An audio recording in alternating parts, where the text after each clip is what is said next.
Introduction: The Unexpected Crisis.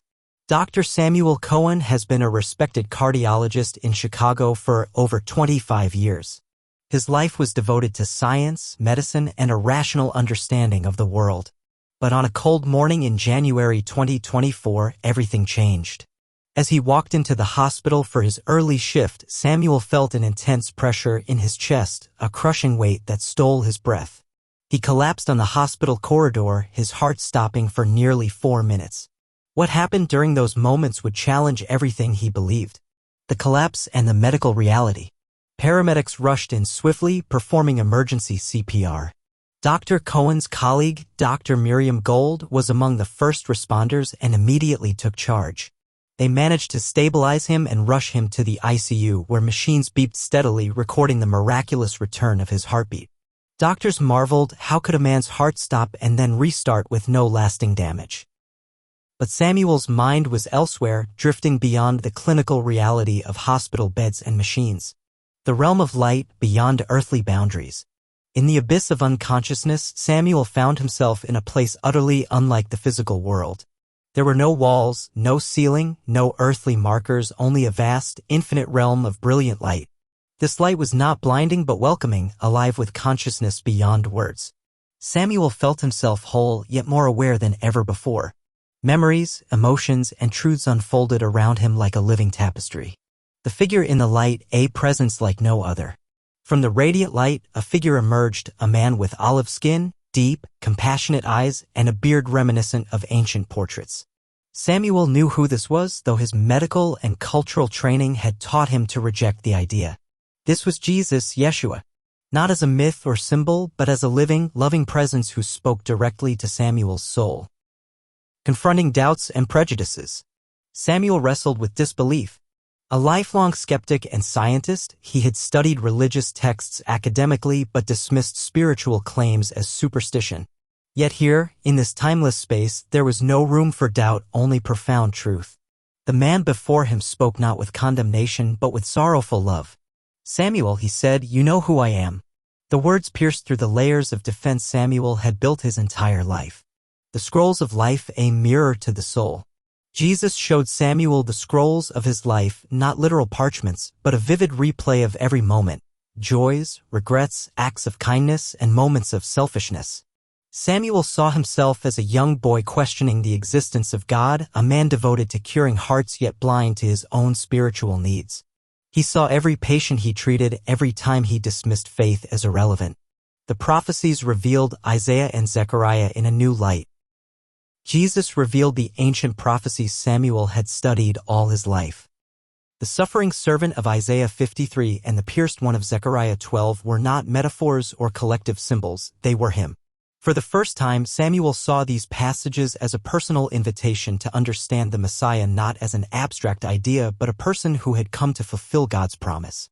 The choice: loyalty or fulfillment? A critical moment arrived. Samuel's mind raced with questions. What about my faith? My family? The traditions I've upheld?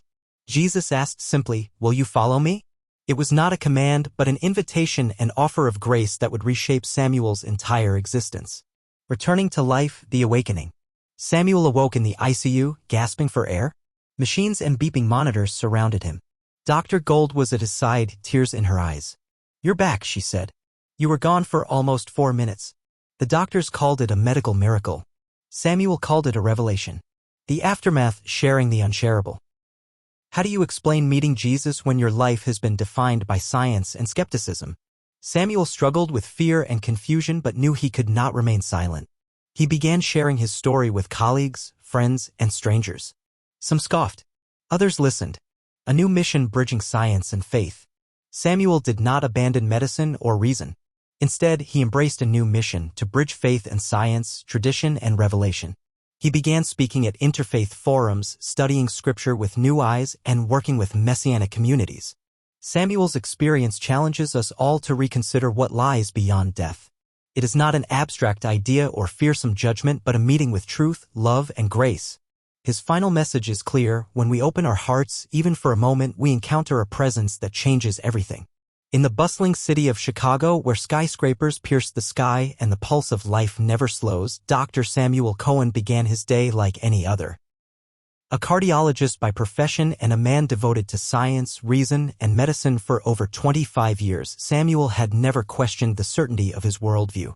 But on a cold January morning in 2024, the very ground beneath him shifted. As he strode through the hospital corridors, a sudden and unbearable pressure gripped his chest. It was as if an invisible weight crushed his lungs. The world blurred. His knees buckled. And then darkness. Chaos erupted as colleagues and emergency staff rushed to Samuel's side. Among them was Dr. Miriam Gold, a trusted friend and cardiologist. They administered CPR with practiced precision, racing against time to revive a heart that had stopped beating. For minutes, nearly 4 minutes without a heartbeat. Then, miraculously, the machines beeped, life returned. Samuel was rushed to intensive care, tubes and monitors surrounding him, a silent testament to a body fighting for survival. Yet, in those 4 minutes, Samuel's consciousness journeyed far beyond the physical. In the void of unconsciousness, Samuel awoke, not to the sterile walls of the ICU, but to a realm of radiant, infinite light. There was no sky, no horizon, only light, pure, vibrant, alive. Samuel was fully himself, yet expanded beyond human comprehension. Every memory, every feeling, every regret played out before him in vivid clarity. Then, from the brilliance, a figure appeared.